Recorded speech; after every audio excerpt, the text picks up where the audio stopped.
Have you ever said something in English that sounded totally normal in your head, but when it came out of your mouth, the native speaker looked at you like, wait, what did you just say?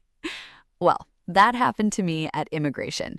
And honestly, it was one of the most embarrassing English mistakes I've ever made. Hi, I'm Emma, and welcome back to Fluent Path English. Today, I'm going to tell you a funny story about a small English mistake that made a female immigration officer very confused, made me extremely nervous, and taught me one phrase I will never forget. So, imagine this. I had just arrived at the airport after a very long flight. I was tired, hungry, my hair was not cooperating, and my brain was working at maybe 40%. You know that moment when you know English, you study English, you understand English, but suddenly, under pressure, your mouth decides to betray you? That was me. I walked to the immigration desk holding my passport, trying to look calm and confident, but inside I was thinking, please don't ask me anything complicated. Please don't ask me anything complicated. And of course, she asked me a question. The immigration officer was a native English speaker. She was very serious, very professional, and she looked at me and asked, "Where are you staying during your visit?" Now, this should be easy, very easy. She was asking if I was staying at a hotel, an Airbnb, or a friend's house. And I knew the answer. I was staying with my friend. But instead of saying, "I'm staying with my friend," my tired brain said, "I'm going to sleep with my friend." The officer froze. She looked at me, I looked at her, and for a few seconds, nobody said anything.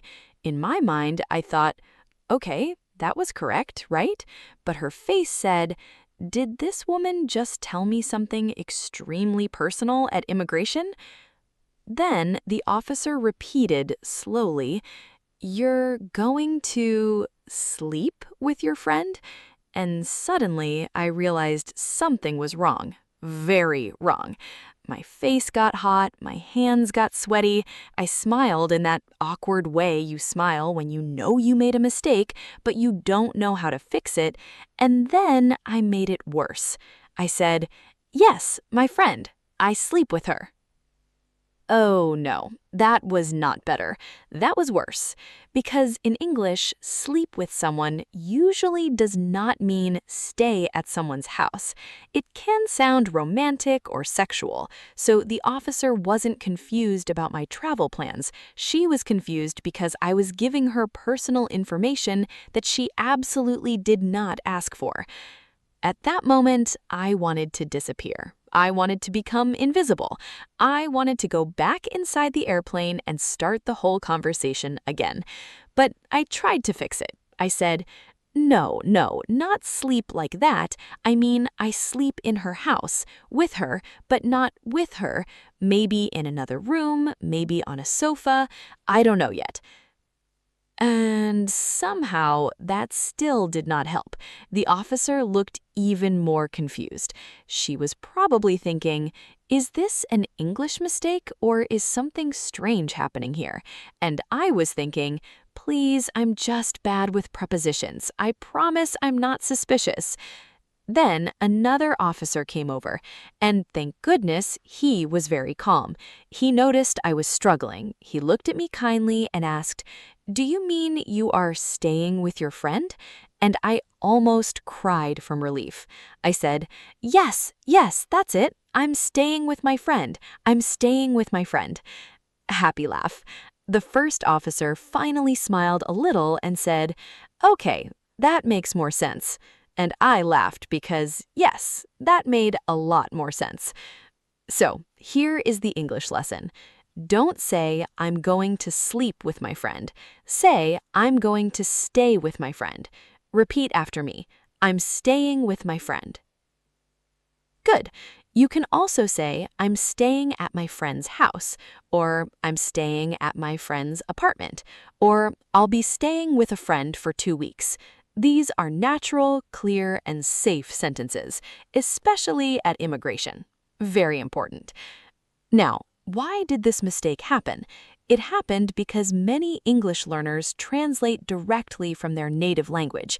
In many languages, it is normal to use a word like sleep when you talk about spending the night somewhere. But in English, when we talk about accommodation, travel, hotels, or someone's house, the word you usually need is stay. Where are you staying? I'm staying at a hotel. I'm staying with my sister. I'm staying at my friend's apartment. I'm staying near the city center. So, remember this simple rule.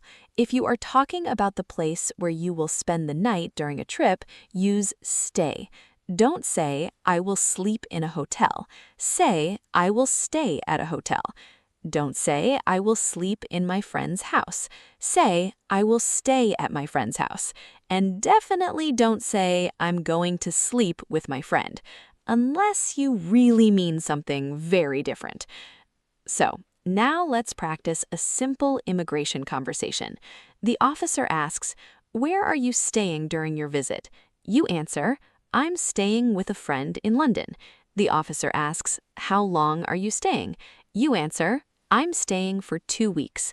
The officer asks, what is the purpose of your visit? You answer, I'm here for tourism, or I'm visiting friends and doing some sightseeing. Simple, natural, clear, and much less embarrassing than my version. So, honestly, that situation taught me something important. When you speak English in real life, mistakes are going to happen. Sometimes they will be small, sometimes they will be funny, sometimes they will make an immigration officer stare at you in complete silence. But mistakes are not the end of the world. They are part of becoming fluent. The important thing is to notice the mistake, correct it, and keep speaking.